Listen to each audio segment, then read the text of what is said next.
नमस्कार दोस्तों, मैं आपके अपने चैनल टीचर एजुकेशन पर आपका स्वागत करती हूँ। आज का जो टॉपिक है वो है संप्रेषण संबंधी कौशल, यानी प्राथमिक स्तर पर स्किल ऑफ कम्युनिकेशन। देखिए, आज का जो मेन टॉपिक है वो है संप्रेषण संबंधी कौशल, यानी एक टीचर में कौन कौन से कौशल होने चाहिए, यानी इस कम्युनिकेट करने के लिए बच्चे के साथ में, उसके बारे में आज हम देखेंगे। जो लेकिन ये जो वीडियो है ये है प्राथमिक स्तर पर, आप क्योंकि आप अगर माध्यमिक और उच्च जाइएगा तो थोड़ा स्किल में चेंजेस आएंगे, और ये हम देखेंगे प्राथमिक स्तर पर। तो वीडियो को स्टार्ट करते हैं। जो पहला है मौखिक वर्णन। आपका जो फर्स्ट है वो है मौखिक वर्णन। देखिए, जब आप कम्युनिकेट करते हैं लोगों के साथ, आप संप्रेषण करते हैं, तो क्या है, आपका मौखिक वर्णन अच्छा होना चाहिए। यानी कि आप देखिए, आप बच्चों के बीच में, आप टीचर हैं, आप बच्चों के बीच में आप गए और वहाँ पे आपका मौखिक वर्णन इतना इजी नहीं है। आप कुछ और मौखिक, यानी कि आप कुछ और बोल रहे, बच्चे कुछ और समझ रहे।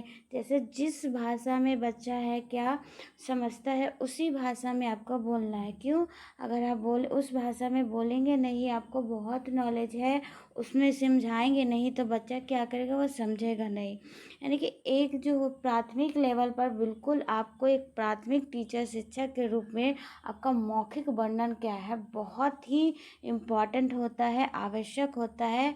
अगर आपका ये सही नहीं है, क्योंकि छोटे बच्चे किताब से या फिर पढ़कर ज़्यादा नहीं, वो सुनकर ज़्यादा सीखते हैं।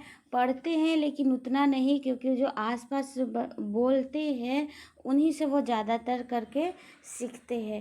यानी कि एक प्राथमिक टीचर अगर हैं आप, तो आपको मौखिक वर्णन करने के लिए बहुत ही आवश्यक है, या फिर आपको आना ही आना चाहिए एक अच्छे मौखिक वक्ता के रूप में। यानी कि एक स्किल जो है, मोस्ट इम्पॉर्टेंट स्किल है। सेकंड है लयात्मक स्वर की पहचान। लयात्मक यानी कि अब जैसे स्वर और व्यंजन की आप बात कर रहे हैं, तो आपका ये नहीं है कि स्वर कहीं और जा रहा है, व्यंजन कहीं और जा रहा है। यानी कि अगर एक कविता पढ़ा रहे हैं तो उस कविता का एक स्वर होना चाहिए, एक फ्लो होना चाहिए, उसके अनुसार आप पढ़ाएंगे। ऐसे नहीं, कविता है तो आप कहानी की तरह पढ़ देंगे, तो बच्चे क्या है, बच्चा ही पहला तो वो बोर फील करेगा, वो पढ़ने में इंटरेस्ट नहीं लेगा। जब इंटरेस्ट नहीं लेगा तो क्या है, वो बहुत कम सीखेगा।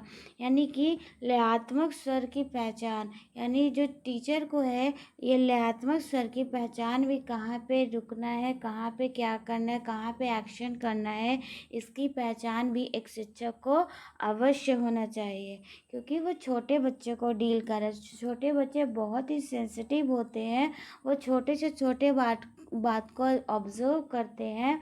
अगर आप बिल्कुल लय के अनुसार आप पढ़ाइएगा, तो वो क्या करेंगे, ऑब्जर्व करके वो अपने अंदर लेने का कोशिश करेंगे। यानी कि जो सेकंड है वो है लयात्मक स्वर की पहचान। थर्ड है नाटकीयकरण। ये मोस्ट इम्पॉर्टेंट है। जैसे मैंने अभी ही ऊपर वाले पॉइंट्स में बताए कि क्या है, एक अगर आप कहानी बता रहे हैं, अगर उसमें दो लोग हैं, तो आप दो बच्चों को बुलाकर, और जैसे उस कहानी में रमेश और राम है, तो एक बच्चे को राम, एक बच्चे को रमेश कर दीजिए, या फिर पिता और बेटे का, पुत्र का संबंध दिया है, तो एक बच्चे को पुत्र बना दीजिए, एक बच्चे को पिता बना दीजिए। और ऐसे करके दोनों को नाटक करने के लिए यानी एक लाइन ये पढ़ेंगे, एक लाइन ये पढ़ेंगे, और जैसे उसमें दिया गया है उस तरह से क्या करेंगे, या बच्चों को भूमिका करेंगे। या फिर टीचर भी कुछ भूमिका क्या कर सकते हैं, निभा सकते हैं। यानी कि क्या है, नाटकीयकरण। उस दिए गए बुक में नाटक के द्वारा जब हम बच्चों को समझाते हैं, बच्चे में ही नाटक करवाते हैं, तो इससे बच्चा क्या होता है, एक बहुत अच्छा पकड़ बनाता है अपने अध्ययन को लेके, शिक्षा को लेके, और उसका इंटरेस्ट जागता है। जहाँ इंटरेस्ट जागेगा आपका, वहीं पे क्या होगा, आप सीखने का कोशिश कीजिएगा। जहाँ आपका इंटरेस्ट खोएगा, आप क्या है, वहाँ रुक जाते हैं।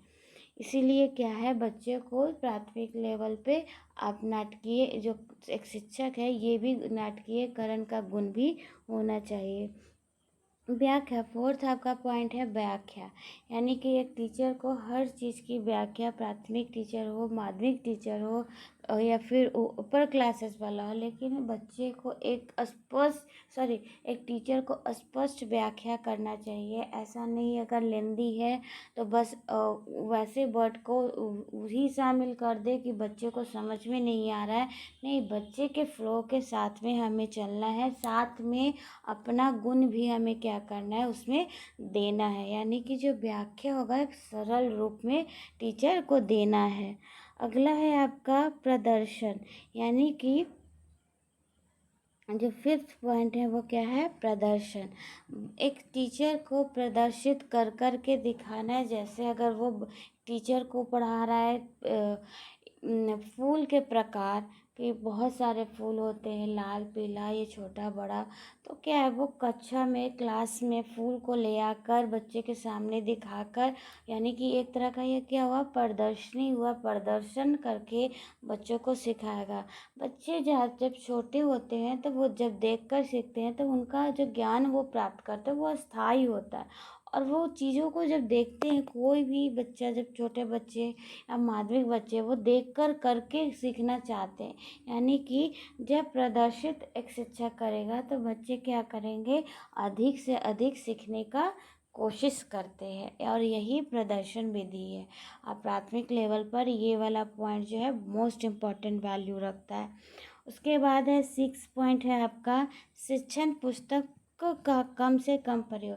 देखिए, एक जो टीचर होता है वो जब पढ़ाने जाता है तो उसके पास से पुस्तक होता है, लेकिन एक अच्छे टीचर का काम क्या है, वो कम से कम पुस्तक का प्रयोग करे और अधिक से अधिक अपने और अम, अनुभव और आसपास के बातों को जोड़कर एक बच्चे के रूप में को सामने रखा जाए। इससे क्या होगा, पुस्तक का जो वो होगा, और साथ में अनुभव जो वो जोड़ेगा, इससे काफ़ी इफ़ेक्ट पड़ता है एक क्लासरूम में जब टीचर कम्युनिकेट करने का कोशिश करता है। अगर वो सिर्फ बुक वाला पढ़ाएगा तो उतना कम्युनिकेशन अच्छा नहीं हो पाएगा। इसीलिए कहा जाता है कि एक टीचर जो है, शिक्षक पुस्तक को कम से कम प्रयोग करना चाहिए। लास्ट है आपका जीवन संबंधी।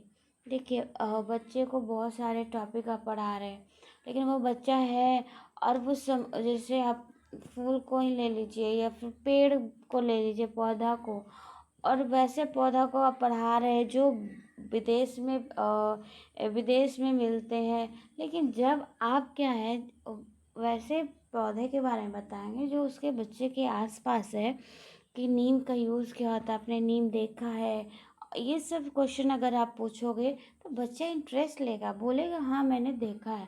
आप पढ़ा रहे हो अमेरिका में ये मिल रहा है, वो मिल रहा है, वो पेड़ मिलता है, बच्चा कहेगा मैंने देखा ही नहीं, वो क्या होगा, इंटरेस्ट उसका मिलेगा नहीं। यानी एक कम्युनिकेशन जो एक चाइल्ड और एक बच्चे के बीच में क्या है, वो सही नहीं बन पाएगा। इसलिए कहा जाता है कि जब टीचर पढ़ाता है तो बच्चे के जीवन या खुद के जीवन, आसपास के वातावरण के साथ में जोड़कर ही उसको पढ़ाना चाहिए। यानी कि ये क्या है, जीवन संबंधी होना चाहिए। ये कुछ पॉइंट्स थे जब बच्चा, टीचर और बच्चे के कम्युनिकेशन में, टीचर के पास में ये स्किल्स होने ही होने चाहिए। और यही एक अगर ये स्किल है तो एक टीचर को, नॉलेजेबल टीचर को क्या है, इफेक्टिव टीचर बनाने में प्रथम स्थान निभाता है। देखिए, आपके पास बहुत ज्ञान है, नॉलेज है, लेकिन जब आप स्किल को सही ढंग से यूज़ आप नहीं कीजिएगा तो एक नॉलेज होने के बावजूद भी आप एक अच्छे टीचर के रूप में नहीं उभर सकते हैं। तो आई थिंक आपको ये टॉपिक बहुत इजी था, आपको समझ में आया होगा। अगर किसी भी प्रकार का दिक्कत है तो अपना क्वेश्चन कमेंट बॉक्स में पूछ सकते हैं।